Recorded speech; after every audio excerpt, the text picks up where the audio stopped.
Oke, baik. Assalamualaikum warahmatullahi wabarakatuh. Selamat pagi, salam sejahtera untuk kita semua. Jadi ini untuk materi penutup sebelum UTS ya. Jadi kita bahas tentang batuan penutup sama perangkat reservoir ya. Oke, mengenai jadi seal rock-nya adalah batuan yang memiliki sifat poros, namun dia impermeable ya. Berbeda dengan batuan reservoir, dia sifatnya poros dan permeable.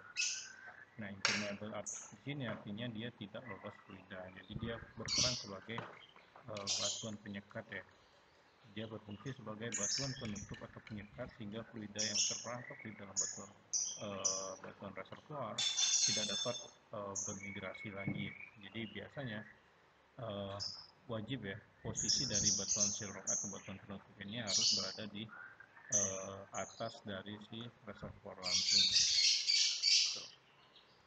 Sehingga dia bisa menahan fluida yang ada di dalam reservoir supaya tidak bermigrasi lagi ya, atau tersimpan terus di dalam si reservoir ya. Fluida di dalam reservoir ini bisa bermigrasi apabila dia melebihi spill point-nya ya, atau melebihi dari closure dari articulate-nya ya, sehingga yang bermigrasi adalah minyak yang lebihnya ya, bukan minyak yang ada di dalam batuan reservoir.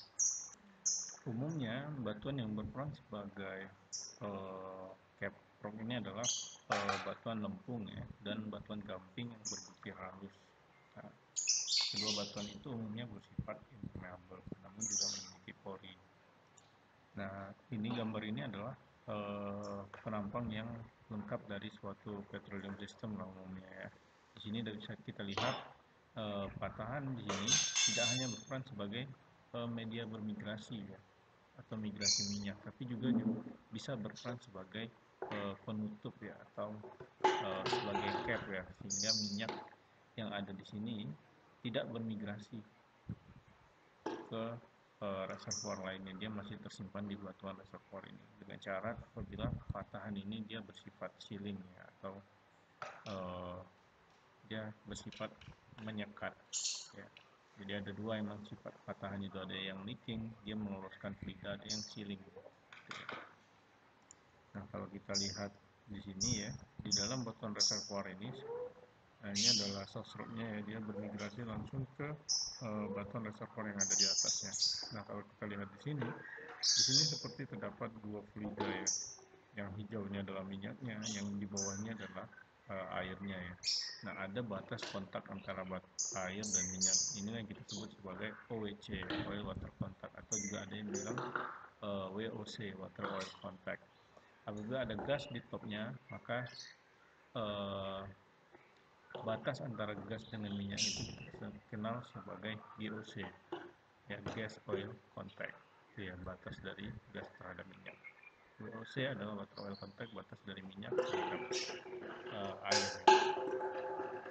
Kita lanjut ya. Ini adalah geographic extent of petroleum system ya. Ini kalau gambar ini kita lihat dari atasnya ya. Nah, kalau kita sayat dari A ke atas ini akan terbentuk penampang seperti ini ya. Nah, ini sebelumnya sudah saya jelaskan ya di pertemuan sebelumnya. Jadi ini adalah contoh dari sebuah cekungan migas ya, kalau kita lihat dari atas. Nah, yang hijau ini adalah source rock-nya ya, gitu ya. Karena efek buoyancy minyak ini, minyak yang telah matang ini ya, dia bermigrasi menuju suatu perangkap-perangkap reservoir ya. Nah, dia mencari perangkap-perangkap reservoir. Di sini kalau minyak sudah melewati speed point-nya ya, dari suatu reservoir, dia akan bermigrasi terus mencari perangkap-perangkap lainnya. Di sini sudah penuh, dia mencari perangkap yang lain lagi. Apabila tidak ada perangkap reservoir yang dilaluinya ya, maka minyak ini akan tersingkap ke permukaan sebagai oil seepage ya, atau rembesan minyak ya. Nah, ini adalah penampang dari cross section dari petroleum system tadi ya. Nah, ini source rock-nya, dia migrasi mencari perangkap, ketemu perangkap lagi, masih melewati spill point-nya, dia bakal naik ke permukaan ya sebagai OSCP. Di sini ada poin penting namanya top window dan top gas window ya. Ini sudah saya jelaskan di oil generation ya. Kita lanjut aja. Nah, ini adalah batuan tudung, jenis batuan tudungnya. Nah, ini pada umumnya memang batuan caprock yang bagus ini adalah batuan lempung ya, yang paling banyak ditemukan di elektroplanet. Ini juga kalau dari gambar ini ada juga batuan penutup yang terdiri dari litologi berupa batu gamping ya. Biasanya mungkin batuan gamping ini yang berbukti halus ya, atau kalsilutit mungkin ya.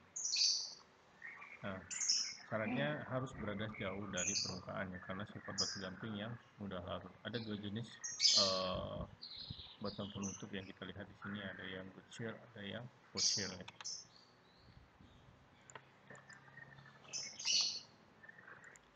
Nah, ini adalah faktor-faktor yang mempengaruhi kualitas dari shear rock ya, atau batuan penutup ya.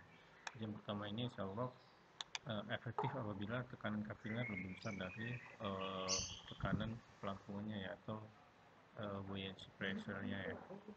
Jadi apabila tekanan buoyancy dari fluidanya ini lebih besar dari tekanan kapiler ya, maka akan menyebabkan terjadinya kebocoran dari batuan penutup ya, atau shear rock.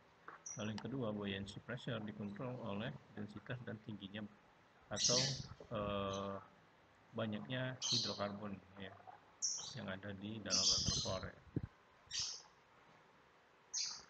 Jadi semakin besar kolom fluida yang ada di dalam reservoir ya, semakin tebal, semakin banyak minyaknya, maka tekanan dari buoyancy pressure-nya akan semakin tinggi juga. Nah, itu. Sehingga akan ditakutkan akan melebihi dari tekanan kapiler. Lalu yang ketiga, tekanan kapiler dikontrol oleh besarnya pori di dalam batuan. Nah, di mana tekanan kapiler ini apabila pori-pori batuan reservoirnya itu semakin kecil, maka dia akan mempengaruhi besaran dari nilai tekanan kapiler ya. Maka tekanan kapilernya akan semakin besar. Tapi apabila gambar di sini, apabila porinya semakin besar ya, maka tekanan kapiler juga akan semakin kecil. Nah, ini akan mempengaruhi di poin pertama tadi ya. Ini ada apabila tekanan kapiler lebih kecil dari si buoyancy pressure ya, bisa menyebabkan terjadinya leaking ya. Ya, ini adalah hubungan pori dengan kualitas caprocknya tadi ya. Jadi apabila throat-nya atau leher pori ini batuan penutup besar ya, seperti di gambar C ini, maka fluida hidrokarbon yang ada di dalam batuan reservoir akan menerobos pori-pori tersebut ya, sehingga terjadi migrasi dengan skala mikro gitu ya, biasanya. Kita lanjut. Nah, ini untuk evaluasi seal rock atau batuan penutup dengan skala mikro ya. Jadi dilihat dari mungkin pori-pori batuannya ya. Jadi tekanan kapiler adalah fungsi dari tegangan permukaan, letabilitas ya, dan jari-jari pori yang berhubungan yang besar ya, menurut Purcell tahun 1949. Nah, ini adalah hubungan kuantitatif dari tekanan kapiler ya. 2 kali tegangan permukaan air dikalikan cos theta dari sudut yang terbentuk antara air dengan ini ya, dengan batuannya ya, atau wettabilitasnya ya, sudut dari wettability-nya dibagikan nilai R ya, dari pori yang berhubungan yang terbesar ya. Nah, di sini dapat kita lihat shear rock ini akan efektif bila tekanan kapiler ini lebih besar dari buoyancy pressure ya. Dan di sini dapat kita lihat nilai PC ini akan meningkat apabila nilai R ya, jari-jari pori yang berhubungannya dia kan, dia membagi semakin kecil artinya dia berbanding terbalik dengan nilai tekanan kapiler. Jadi semakin kecil nilai jari-jari porinya, maka nilai tekanan kapiler akan semakin besar. Sedangkan hubungannya dengan tegangan permukaan dan wettabilitas, dia semakin besar tegangan permukaan dan wettabilitas ya, sudutnya,